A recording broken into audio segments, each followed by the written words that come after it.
Hi, this is Marco Rubio, and this is this week's edition of Constituent Mailbox. As we do every week, we read emails and letters on the air. We go through them.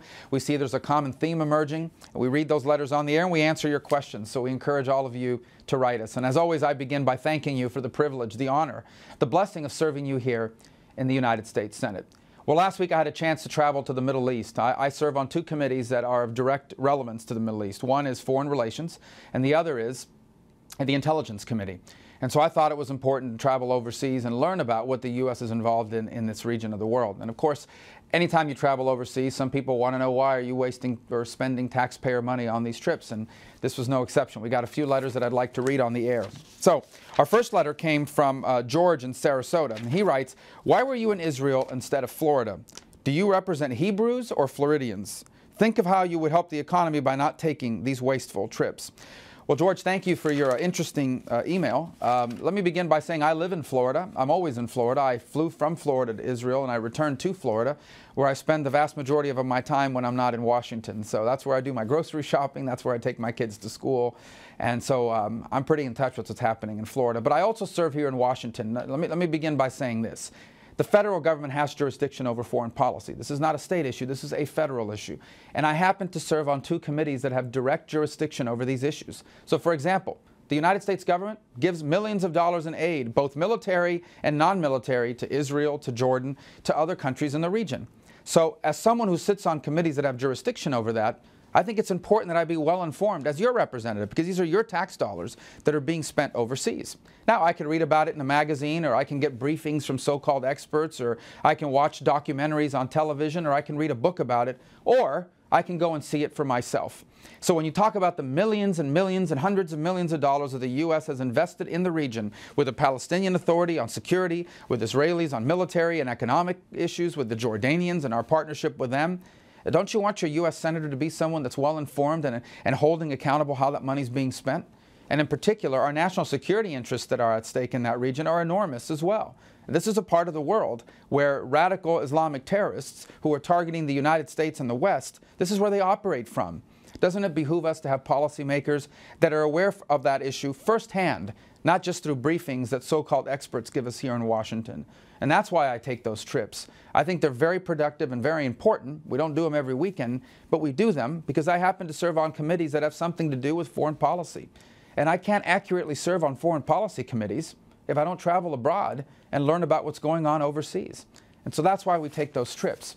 It's because I do represent Floridians, and the hard taxpayer dollars that they're sending to Washington, D.C. for foreign aid and military aid, and I'm trying to be a better representative in terms of holding accountable how that money is being spent. Our second email comes from Sandra in Sarasota. She writes, "I'm just wondering, when you made your trip to Israel, did you bother to stop by the West Bank or Gaza and try to get the other side of the story, or did you just go to Israel? It would do your foreign affairs credentials a lot of good visiting the other side of the Middle East and seeing what really goes on there. If you actually were interested in peace in the Middle East, you would have gone to the other side of that ridiculous wall and seen for yourself what Israel does on a daily basis to human beings." Well, Sandra, thank you for your interesting email as well. Let me just say that I did go to the West Bank. In fact, I met with the Prime Minister of the Palestinian Authority, and we had a good conversation about the future. A couple things I would say. First of all, I would say that the number one issue in that region for Israelis is security. It's not about building a wall for the sake of building a wall.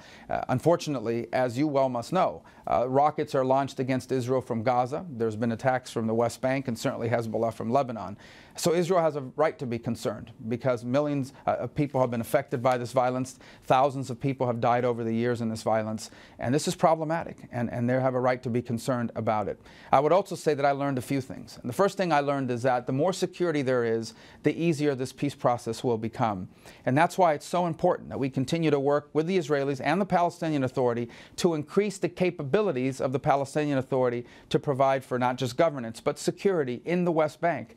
And the good news is they have made progress, but they need to make more. And they are receiving our help in terms of doing that. So that's why we visited there, to get better insight into how that's going.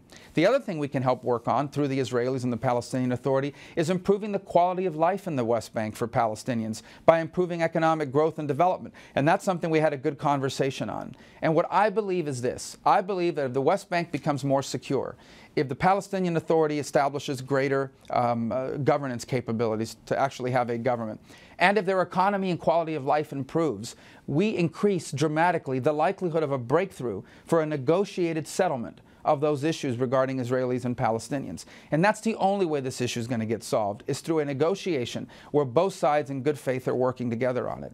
Now, I'll be fair about the impediment. The impediment right now is that, especially in Gaza, but even some in the West Bank, refuse to acknowledge the right of Israel to even exist, or to exist as a Jewish state. And I would just say to you in fairness, it's difficult to negotiate with someone who doesn't think you should exist. It's difficult to negotiate with someone who doesn't think you should be around. And that's been problematic. Not everyone is that way, and the Prime Minister that I met with from the Palestinian Authority doesn't feel that way. And I hope we can find more leaders like him, because if they rise up and they take control of this process, I think the likelihood of a breakthrough would increase dramatically, and it behooves all of us to see this issue resolved once and for all. Well, thank you all so much for your letters and for your emails. They're insightful, they're important, they inform us as to what's on your mind, and they give us an opportunity to tell you why we're doing what we're doing, or to discuss why we've changed our mind on an issue, or why an issue is evolving in ways that we think are important for you to know about. It's very useful. I encourage all of you to continue to write us or to email us, because who knows, maybe next week your letter or your email will be the one we read on the air. Well, once again, thank you so much for the privilege of serving you here. And may God bless all of you. May God continue to bless our wonderful state. And may God always bless the United States of America.